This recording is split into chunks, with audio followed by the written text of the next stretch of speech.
and started working full time with it, with the possibility of my continuing with the farmers movement while I was working with SEDEC. So I continued doing that. At SEDEC I got more experience in doing social research. We were allowed to do research and we studied about rural community organizing and how leadership formations are made, etc.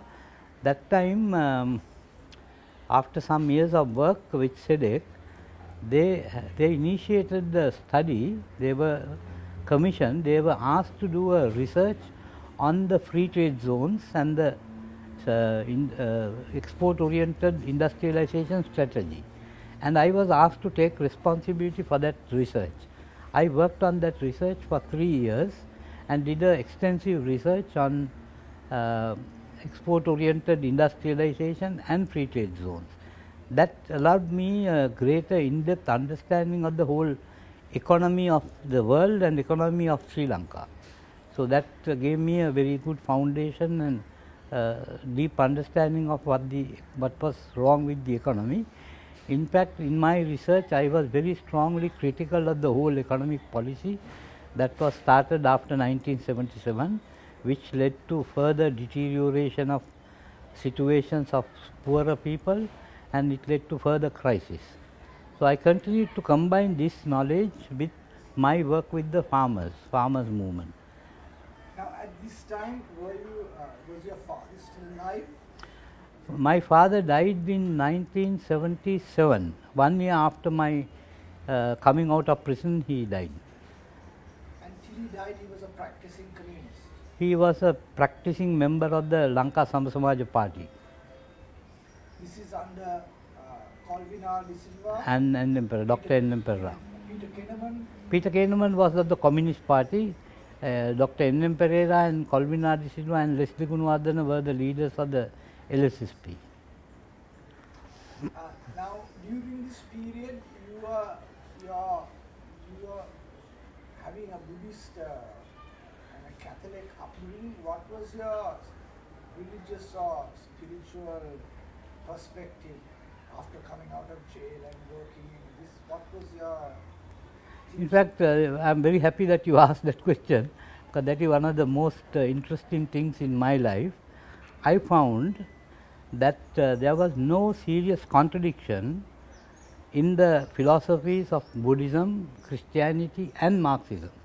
I could find that they agreed very much in their thinking. Though there are lot of disputes all over, I found that in the essences there was no contradiction. Therefore, I would like to describe myself now as a real believer in Marxism, in Buddhism and in Christianity. I am very little knowledgeable about Hinduism and Islam, but I generally how I look at religions and philosophies is that it's a evolutionary process. You know, humankind has been looking for truth, trying to understand truth from the very beginning. There were some understandings of truth that was available in the ancient Hindu thinking, and that evolved, and there were the Rishis and so on. Then came Buddha, and he further interpreted and reinterpreted things to develop his own thinking. Later on, in a different historical and a social context, was born Jesus Christ. He gave an interpretation to liberation from his background of slavery and so on. Therefore, liberation thinking was a result of that.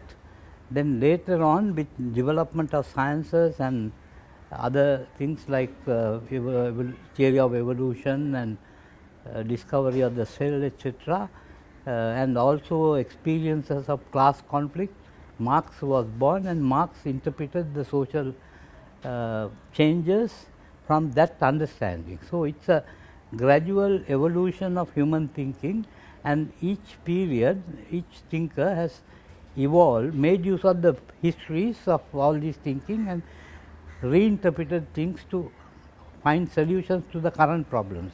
So, I do not see any seriousness in the strict separate identities of all these. Therefore, I would like to call myself one of all those. Have you heard of a priest called Father Tissa Balasubramanian? Very much. In fact, I know him very well. Can you talk a little about his book, Jesus was the first communist? I don't know about the book that he wrote about it, but I know about his thinking. And I would very much understand why he calls himself, why he calls Jesus the first communist. And I would say that communism, the roots of communism lies in the roots of Christianity. I mean, the whole idea of community evolved from Christian background, and therefore there were the what do you call these, utopian Marxists or utopian socialists like what are these names, Saint-Simon and so on, who thought of implementing that kind of community in an artificial kind of manner, but with the background of social experience and scientific philosophical understanding. Marx tried to give it a more material interpretation of the social changes. Therefore, he came out with the interpretation of scientific socialism. So, therefore, I would say that roots of communism are very much based on roots of Christianity. Because the early Christians had very similar thinking of not having any identity or possessions, and everything was shared amongst the first Christians. Yeah. And ownership was not something that was. Yeah. In fact, in my own thinking, now I would say my family, my mother comes from a very devout Roman Catholic background. One of his brothers was a very well known Catholic priest who died some years ago. One of his sisters was a nun, and she was a practicing Roman Catholic, very devoted and very committed. She died of cancer. She had 7 years of cancer, operated on 3 times, and she lived on faith. Therefore, she came from that background. Therefore, I was trying to. My father was an equally committed Marxist. Therefore, there was, in my psychology, there was no animosity between these. Therefore, I was trying all the time to combine these two. Therefore, my great happiness was to discover that these things agree, and therefore I would say I became a better Christian by understanding Marxist interpretation of history. And what I was trying to put into practice by joining a Marxist movement. JVP then was a Marxist movement. I don't know whether it's a Marxist movement now. There are questions about their ways of thinking and so on, but leave that aside. But that was my effort to really put into serious implementation of the thinking that evolved as a result of this dialogue between Christianity and Marxism. Now, can you talk a little about, after you finished the free trade zone research, what was your understanding about global trade and free enterprise and global politics? Well, I look at the whole